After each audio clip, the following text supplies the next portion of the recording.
आज इस महाड़ क्रांति भूमि पर देश के कोने कोने से तथा विदेशों से भी आए हुए सारे भीम साथियों को, भीम अनुयायियों को मेरी तरफ से सप्रेम जय भीम। मैं डॉक्टर चंद्र कुमार बड़ोले इसी महाड़ से 20 किलोमीटर दूर एक doctor Baba Saheb Ambedkar technological university लोनेरे, इसमें मैकेनिकल डिपार्टमेंट में कार्यरत हूँ। यूनिवर्सिटी में स्टूडेंट सेक्शन का इंचार्ज हूँ मैं, तथा doctor Baba Saheb Ambedkar engineers association जो बानाई नाम से जानी जाती है उसका रायगढ़ डिस्ट्रिक्ट प्रेसिडेंट और कास्ट्राइब कर्मचारी महासंघ का इस हमारी यूनिवर्सिटी को जो 240 एफिलेटेड यूनिवर्सिटीज़ है उन यूनिवर्सिटी में मैं कार्याध्यक्ष के पद पे काम कर रहा हूँ। साथियों, आज 20 मार्च जो महाड़ क्रांति दिन तथा मानव मुक्ति संग्राम से जाना जाता है, जिसे सामाजिक प्रगति के लिए भी जाना जाता है। मैं इस दिन के बारे में डिटेल बताने से पहले थोड़ा इतिहास में जाऊंगा। आप सभी को पता है, जिस दिन से बाबा साहब अम्बेडकर जी का जन्म हुआ, जिस दिन से बाबा साहब अम्बेडकर प्राथमिक शिक्षा लेने लगे तथा हायर एजुकेशन उसके बाद पढ़ाई करने लगे, मतलब तभी से या उससे पहले से भी इस देश में एक कॉन्स्टिट्यूशन के नाम से एक ग्रंथ को माना जाता था जिसका नाम था मनुस्मृति, और उसी मनुस्मृति ग्रंथ के मुताबिक सारी सिस्टम चलती थी। उस मनुस्मृति ने इस भारतवर्ष को विभिन्न स्तरों में बांटा था। जैसे आप सभी को पता है, ब्राह्मण, क्षत्रिय, वैश्य, शूद्र के और सबके अधिकार अलग अलग दिए थे। कोई किसी अधिकार में हस्तक्षेप नहीं कर सकता था। हालांकि जो सबसे निचला तबका था, शूद्र, वो तो सारे अधिकारों से वंचित था। इन शूद्र लोगों को किसी सार्वजनिक स्थान पर पानी पीने का अधिकार नहीं था, शिक्षा लेने का अधिकार नहीं था, किसी सम्मेलन में सम्मिलित होने का अधिकार नहीं था, अच्छे कपड़े पहनने का अधिकार नहीं था, अच्छा खाना खाने का अधिकार नहीं था। जो भी जिए दबे कुचले हुए जीते थे, रूखा सूखा खा के जीते थे। अब हम देखते हैं कि बाबा साहब अम्बेडकर, थोड़ा इतिहास के पन्ने अगर पलटे अपन तो देखते हैं, पूरा इतिहास तो बताना यहाँ पॉसिबल नहीं है, लेकिन जब बाबा साहब अम्बेडकर 1913 में बड़ौदा के सयाजीराव गायकवाड़ जी इनके साथ जो मेमोरेंडम हुआ था, एग्रीमेंट हुआ था, उसके तहत बड़ौदा के सयाजीराव गायकवाड़ जी ने उनको स्कॉलरशिप मंजूर की थी, जिसके तहत बाबा साहब अम्बेडकर कोलंबिया विश्वविद्यालय में जाके एमए कर सके। उनकी पढ़ाई 1915 में पूरी हो गई और उन्होंने 1916 में वो जो एमओयू लिखा था उसके तहत बड़ौदा संस्थान में सर्विस करने के लिए उन्होंने ज्वाइन की थी। लेकिन एक समझ सकते, किसी अडानी के साथ अगर भेदभाव हुआ तो मान सकते हैं, जो इंसान कोलंबिया विश्वविद्यापीठ जैसे विद्यापीठों में डिग्री लेके आता है और उस इंसान के साथ भी अगर समानता से व्यवहार ना हो, क्योंकि जब बाबा साहब उस ऑफिस में काम करते थे तो सुवर्ण जाति के सिपाही लोग उनको फाइलें दूर से फेंकते थे, उनके पानी पीने के लिए घड़ा अलग रखा था। तो आखिर बाबा साहब सोचने लगे कि ऐसा कब तक चलेगा। आज मेरे साथ अगर ऐसा हो रहा है तो मेरे अशिक्षित समाज के साथ क्या होता होगा। ये बाबा साहब के दिल में बहुत गहरी चोट लगी। इतना ही नहीं, जिस घर में वो रहते थे किराए से, वो एक पारसी समाज का मकान मालिक था, तो उसने जब उनको पता चला कि बाबा साहब अम्बेडकर किसी अस्पृश्य जाति से आते हैं तो उन्होंने उनको घर से भी निकाला था। ये इतिहास है। बाबा साहब एक पेड़ के नीचे बैठे और अक्षरशः रोने लगे बाबा साहब कि अगर इस पढ़े लिखे मेरे जैसे इंसान का ये हाल है तो मेरे समाज का क्या हाल होगा। और उसके बाद बाबा साहब ने अपना पूरा काम, पूरी एनर्जी जो देश का जो दबा कुचला समाज है, अस्पृश्य समाज जिसे कहा जाता था, उसके उद्धार के लिए लगाया। ये सारी ऐतिहासिक चीज़ें हुई है। उसके बाद बाबा साहब ने जहाँ भी हो सके अपने हक और अधिकार के लिए रिप्रेजेंटेशन करना शुरू किए। साथ ही बाबा साहब अम्बेडकर एक बॉम्बे लेजिस्लेटिव काउंसिल जिसको कहते हैं, बॉम्बे लेजिस्लेटिव काउंसिल, उसमें भी उन्होंने रिप्रेजेंटेशन किया था कि जो भी चीज़ें, चाहे वो नदी हो, चाहे वो तालाब हो, चाहे वो कोई सड़क हो, अगर वो गवर्नमेंट के पैसे से अगर बनाई जाती है तो उस तालाब का, उस सड़क का यूज करने का सारे मानव जाति का अधिकार है कि कोई किसी को बाइंडिंग नहीं कर सकता। और इसीलिए 1923 में बॉम्बे लेजिस्लेटिव काउंसिल ने ये एक प्रस्ताव पारित किया था कि ये सही है, जो भी जगह, चाहे वो स्कूल हो, कॉलेज हो, सड़क हो, तालाब हो, कोई भी कंस्ट्रक्शन अगर गवर्नमेंट के पैसे से होता है, सरकार के पैसे से होता है, तो उसका यूज करने का हक अधिकार सारे लोगों को है। इस पे कोई किसी पे बाइंडिंग नहीं कर सकता। लेकिन उसके बाद हुआ है कि 1924 में जिस जगह अपन आज जमा हुए, उस महाड़ नगर परिषद ने भी ये प्रस्ताव पारित किया कि ये सही है, क्योंकि महाड़ उस वक्त बॉम्बे लेजिस्लेटिव काउंसिल के अंदर ही आता था। तो वहाँ पे भी प्रस्ताव पारित हुआ और उसमें सूचित किया गया कि जो भी सार्वजनिक स्थल है वो सारे जाति लोगों को खुला करने की अनुमति दी जाती है, यूज करने की अनुमति दी जाती है। लेकिन साथियों, उस एरिया का जो मनुवादी समाज था वो ये कैसे डाइजेस्ट कर सकता है, क्योंकि उन्होंने तो एक समाज का जो अस्पृश्य लोग हैं उन्हें तो जीना, उनका तो जीना हराम कर दिया था कि जिन लोगों को कहने कि जो लोग उनके साथ बैठ नहीं सकते थे, जो लोग कपड़ा नहीं पहन सकते थे, जो लोग सभा में अटेंड नहीं कर सकते थे, भाषण नहीं दे सकते थे, पढ़ाई नहीं कर सकते थे, आज लोगों को अगर उनके बराबर अधिकार मिले तो उनको ये कैसे हजम हो सकता है ना। तो उन्होंने ज़बरदस्त विरोध किया उस महाड़ परिषद के कायदे का, महाड़ परिषद के प्रस्ताव का, और उन्होंने फिर से वो महाड़ चौबदार तालाब को लोगों के लिए खुला करने के लिए सख्त मना कर दिया। इसके बाद बाबा साहब जी बड़े ज़ोर से इस आंदोलन को खड़ा किए और 1927 में बाबा साहब ने ठान लिया कि अब हम रुकेंगे नहीं, हम भी इंसान हैं, हमें भी जीने का अधिकार है। जिस तालाब पे कुत्ते, बिल्ली, गाय, भैंसे अगर पानी पी सकते हैं तो एक इंसान हो के हम क्यों नहीं पी सकते। इसलिए बाबा साहब ने महाड़ का सत्याग्रह करने का ठाना।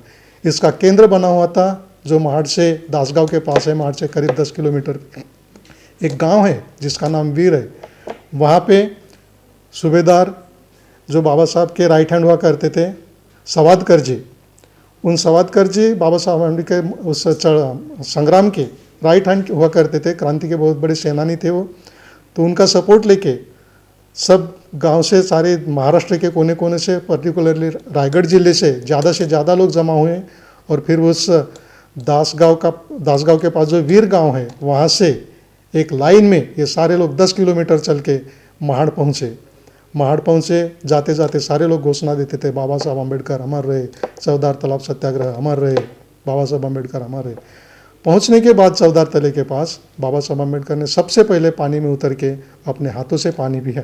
और साथियों, मुझे बहुत गर्व होता है कि वो दिन जो है वो हमारे उत्थान का पहला दिन है। उस दिन की वजह से ही आज हम जो अपना लाइफ जी रहे, वो उन्हीं की वजह से, उसी दिन की क्रांति की वजह से आज हम अपना जीवन बिता रहे हैं। तो उसके बाद सारे फॉलोअर लोग वो पानी छूने लगे, पानी पीने लगे। और इसी दिन की याद, जिसे आज हम कहते हैं कि महाड़ क्रांति दिन, संग्राम दिन, मानव मुक्ति दिन, तो उसी दिन की याद के लिए आज कोने कोने से आप सभी जनता जमी हुई है। आप सभी को हार्दिक जय भीम करता हूँ मैं। इसके बाद हुआ ये कि बाबा साहब ने सभाएं ली उसके बाद, और सबसे पहले बाबा साहब बोले अपने समाज को कि जो चीज़ें हमें अस्पृश्य ठहराती हैं वो हम आज से नहीं करेंगे। अपना पहराव हम बदलेंगे, अपना रहन सहन बदलेंगे। मतलब वो लोगों को बताए कि आपको बदलना होगा। आप जो मरे हुए ढोर का मांस खाते हो वो सबसे पहले बंद करना होगा।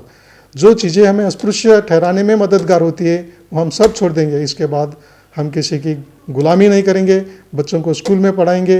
ये सारी चीज़ें बाबा साहब ने उसी दिन मतलब वो जो घटना हुई थी पानी पीने की, उसके बाद एक वीरेश्वर मंदिर है महाड़ में नज़दीक में, तो उसी में बाबा साहब ने सभा ली थी। तो उसी सभा के दौरान बाबा साहब ने ये सब सारी चीज़ें अपने लोगों से कही थी कि आज के बाद हम वो सारी चीज़ें नहीं करेंगे जो हमें गुलाम ठहराती है, कि चाहे वो किसी रूढ़ी या किसी परंपरा का मानना, हम उसका भी त्याग करेंगे। हम अपने स्वाभिमान से जिएंगे।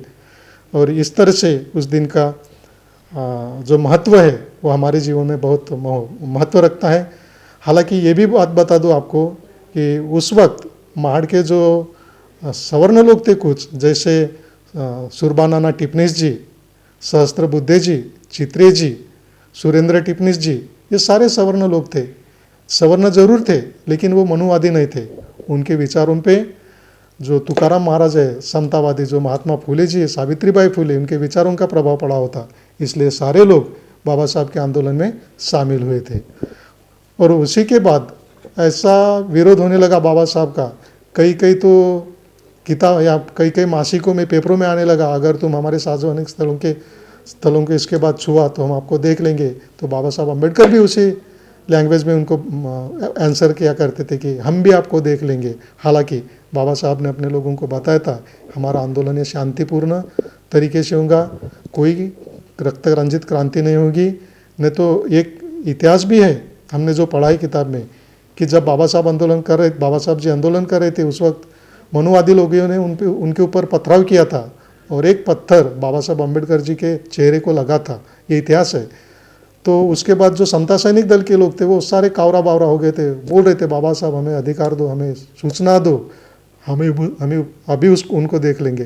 लेकिन बाबा साहब कानून के रखवाले थे भाई खुद, क्या, तो उन्होंने उनको क्रांति करने का नहीं दिया। हालांकि बोले जो करेंगे हम लीगल अधिकार से करेंगे, और इस तरह से उन्होंने महाड़ का क्रांति दिन, महाड़ का सत्याग्रह पूरा फाइनल कंप्लीट कर दिया। और उसके बाद ही बाबा साहब अम्बेडकर जी का सत्याग्रह या संघर्ष शांत नहीं हुआ। उसके बाद 2 मार्च 1930 में बाबा साहब अम्बेडकर ने महाड़, ये जो कालाराम मंदिर है नासिक का, वो भी सत्याग्रह किया।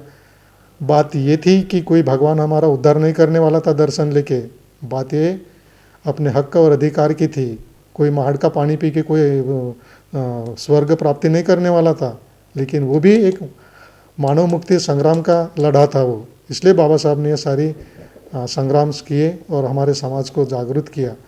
उसके बाद मनुस्मृति जलाई, महाड़ चौधार तालाब के पास ही एक क्रांति स्तंभ करके है, उस क्रांति स्तंभ में जाके बाबा साहब अम्बेडकर ने मनुस्मृति का भी जलन किया। ऐसे कई कार्यक्रम बाबा साहब जी ने किए, और इसलिए आज हम इस जगहों पे ऐसे पोजीशन पे आ गए हैं। ये इसके लिए सब बाबा साहब के क्रांति का योगदान है। अब ये जब बाबा साहब अम्बेडकर जी ने आंदोलन छेड़ा ही था, महाड़ सत्याग्रह का आंदोलन किया था, तो सारे मनुवादी लोग खौल गए थे और कई तरह से बाबा साहब अम्बेडकर जी को धमकियाँ देते थे, अखबारों से, पेपर से, न्यूज़ से, कि हम आपको देख लेंगे, हम आपको देख लेंगे। कि उन्होंने कहा था कि अगर आप हिंदू धर्म के मंदिर या जलाशय को अगर छूने का प्रयत्न किया तो हम आपको जीने नहीं देंगे। बाबा साहब अम्बेडकर ने भी उनको उन्हीं लैंग्वेज में उत्तर दिया। और बाबा साहब अपने एक किताब में भी लिखते हैं, जैसे कि महात्मा गांधी जी ने बोला था कि अस्पृश्यता ये कलंक है, तो उसको भी उत्तर दिया बाबा साहब जी ने कि महात्मा गांधी की तरह आज हम लोग भी यही मानते आए हैं कि अस्पृश्यता यह हिंदू धर्म के ऊपर लगा हुआ कलंक है, लेकिन अब हमारी आंखें खुल चुकी है और हम समझ रहे हैं कि यह हमारे शरीर पर लगा हुआ कलंक है। जब तक हम इसे हिंदू धर्म पर लगा हुआ कलंक समझते थे, तब तक इस काम को हमने मतलब दूसरों के कंधों पे सौंपा था। लेकिन अब हमें इस बात का एहसास हुआ है कि ये हमारे शरीर पर लगा हुआ कलंक है और इसे हमें खुद को झटकना होगा। इसके लिए हमें जेल भी जाना पड़ा तो भी हमें तैयार रहना होगा। और इस तरह से बाबा साहब अम्बेडकर अपने लोगों से भी बात की कि सत्याग्रह का अर्थ लड़ाई है, लेकिन यह लड़ाई तलवार, बंदूकों, तोप तथा बामगोलों से नहीं करनी है, बल्कि हथियारों के बिना करनी है। देखिए बाबा साहब का काम करने का होता। अगर मान लेते, अगर उस दिन बाबा साहब अम्बेडकर अपने अनुयायियों को बोल देते कि चलो भिड़ो इनके साथ, तो उस वक्त कितनी बड़ी रक्तरंजित क्रांति होती थी। लेकिन बाबा साहब लिखे पढ़े थे, खुद न्याय के भगवान थे। बाबा साहब अम्बेडकर LLM LLB किए बैरिस्टर थे, तो अनैतिक बोले तो असंवैधानिक काम के लिए किसी को परमिट नहीं करते थे। तो इस तरह से बाबा साहब ने अपने अनुयायियों से बात की कि जैसे पतवाखली या वैकोम जैसे स्थानों पर लोगों ने जिस तरह से सत्याग्रह किया, बस उसी तरह हमें भी सत्याग्रह करना है और शांति का भंग न होते हुए हमें ये सब काम करना है। अस्पृश्यता ये हमारे देह पर लगा हुआ कलंक है और इसे मिटाने के लिए हमें प्रतिबद्ध होना होगा, हमें ही प्रयत्नशील होना होगा, और वही लोग सत्याग्रह के अपना नाम दर्ज करें जिनको संघर्ष करने की पड़ी हुई, जिनको संघर्ष करने में विश्वास है। तो इस तरह से बाबा साहब ने अपने जीवन का बहुतांश काम हमारे समाज के उत्थान के लिए किया। दोस्तों, एक बताने के लिए बहुत है, क्योंकि भीमायन एक घंटे आधे घंटे में समझने वाली ख़त्म होने वाली बात नहीं है। बाबा साहब के त्याग को आज जनता ने समझना चाहिए। बाबा साहब के त्याग को, बाबा साहब के विचारों को समझना चाहिए। बाबा साहब को मानने के बजाय जानना चाहिए लोगों ने। बाबा साहब का जो त्याग अगर नहीं करते बाबा साहब ने समाज के लिए क्या नहीं किया। आपने भी पढ़ा होगा, फिर भी दोहराता हूँ थोड़ा सा, कि समाज के लिए जितना काम किया बाबा साहब ने, वो अगर अपने कुटुंब के लिए करते थे, अपने परिवार के लिए करते थे, आज टाटा बिरला की बरोबरी करते थे फाइनेंशियली बाबा साहब अम्बेडकर। कई उनको ऑफर आती थी, अम्बेडकर ये मत करो, हम आपको इतना पैसा देंगे, अम्बेडकर ये मत करो, हम इसको ये खरीद के देंगे। लेकिन बाबा साहब ने ये सब कुछ नहीं किया। आपको बता दूँ, बाबा साहब का जो लाडला लड़का था छोटा, राज रतन, उसका जब डेथ हुआ था तो बाबा साहब के पास उसको ढकने के लिए कफन नहीं था। कि बाबा साहब के जो वाइफ थी रमाई, माता रमाई, उन्होंने अपने पदर का हिस्सा काटकर वो कफन पे डाला था। यारो सोचो, ये कितना इमोशनल बात है, अपने को समझने को होना चाहिए कि कितनी इमोशनल बात है ये। अगर वो उस वक्त बाबा साहब अपने बेटे को लाखों का कफन पहनाते तो आज हमारे शरीर पे ये कपड़े नहीं होते थे। दोस्तों, ये ध्यान में रखो। आज हम जो कपड़े पहनते हैं, जो बंगलों में रहते हैं, जो गाड़ी घोड़ी लेके घूमते हैं, इसके पीछे सबसे बड़ा त्याग है वो माता रमाई का और बाबा साहब अम्बेडकर जी का। तो मेरा समाज को अभी एक सूचना है कि हमें ये समझना होगा, हम आपस में कब तक लड़े, कब तक आपस में लड़े और कब तक विरोधी भूमिका में रहे आपस में। तो एकजुट होकर ही लड़ना, ये सबसे बड़ा समाजोन्नति का मार्ग है मेरे ख्याल से। तो इसके लिए हमें बाबा साहब के विचार अपनाने होंगे और समाज के लिए जो जहाँ भी हो, मैं भी बोलता हूँ, मैं जिस चेयर पे हूँ मैं समाज का काम करता हूँ, प्राउडली बताता हूँ। आज मेरे विद्यापीठ में जो आप स्टैचू देखते होंगे बाबा साहब अम्बेडकर का, अगर आते हो तो आप ज़रूर विजिट कीजिए हमारे विद्यापीठ को, जो महाड़ से यहीं से 20 किलोमीटर बॉम्बे रोड पे है। ज़रूर देखिए, उसमें जो बाबा साहब का पुतला लगा हुआ है, वो मतलब बताने को अच्छा भी नहीं लगता, लेकिन प्राउड भी लगता है कि 20 साल से रखड़ा हुआ जो मैटर था, वो मुझे जब स्टैचू कमेटी पे लिया गया, अम्बेडकर स्टैचू कमेटी पे, तो 6 महीने में मैंने काम करा दिया पूरा। बहुत त्याग किया। लोग कोरोना की वजह से घर में बैठे थे, मैं बॉम्बे जाके, मुंबई जाके, उस स्टूडियो में जाके बाबा साहब का एक एक काम, बाबा साहब के पुतले का एक एक काम मेरे सामने करवाया, कास्टिंग करवाया, वेल्डिंग करवाया, पूरा बाबा साहब के स्टैचू का फैब्रिकेशन करके वो स्टैचू मैंने 6 महीने अपने विद्यापीठ के प्रांगण में लगाया। ये मेरे तरह, यानी मुझे मेरा बड़प्पन नहीं बताना है, लेकिन इस तरह से कई काम, मेरे मागासवर्गीय लोगों के अगर कुछ प्रॉब्लम्स होते हैं विद्यापीठ में, तो कास्ट्राइव कर्मचारी संगठन का अध्यक्ष के नाते मैं उनके प्रॉब्लम सॉल्व करता हूँ। मुंबई हाई कोर्ट में मैंने एक केस लड़ी थी, जो कि यहाँ बाबा साहब अम्बेडकर के अनुयायियों के ऊपर अन्याय हुआ था। जो बाबा साहब अम्बेडकर जी ने जो कॉन्स्टिट्यूशनल रिजर्वेशन दिया था, वो रिजर्वेशन उस वक्त के जो विषय थे, मनुवादी विषय, उन्होंने आरक्षण पूरा ख़त्म करके वो पोस्ट ओपन को दिए थे। उसके तहत हमने माननीय हाईकोर्ट मुंबई में याचिका दाखिल करके हमने केस लड़ी थी, वो जीते थे। हमारे वकील संगराज रूपतेती जी थे, उन्होंने अपने वकालत की, वो केस जीतवाए और उतने 10-15 लोग हमने यहाँ लाए हमारे। तो देखिए, ये पे बैक टू सोसाइटी, ये है बाबा साहब के संघर्ष का कुछ अंश समाज को देना। ये नहीं कह रहा हूँ कि हर एक को नहीं जमेगा, लेकिन जिस जगह पे आप बैठे हो, हमारे गोपाल कामले जी साहब देखिए महाड़ के, एक जैसे भी उनको पता चलता है कि आज अगल बगल में कोई पानी की समस्या है, गोर गरीबवाड़ी पे, अगल बगल में कोई बच्चों के शिक्षा में प्रॉब्लम है, तो दौड़ के जाके वो प्रॉब्लम सॉल्व करते हैं।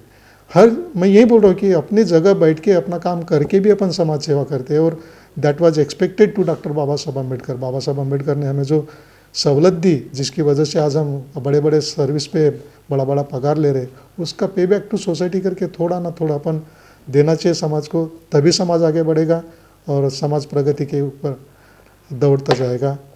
बस मेरे ख्याल से यहाँ मैं मेरे 2 शब्द रखता हूँ। प्लीज़, धन्यवाद। जय भीम।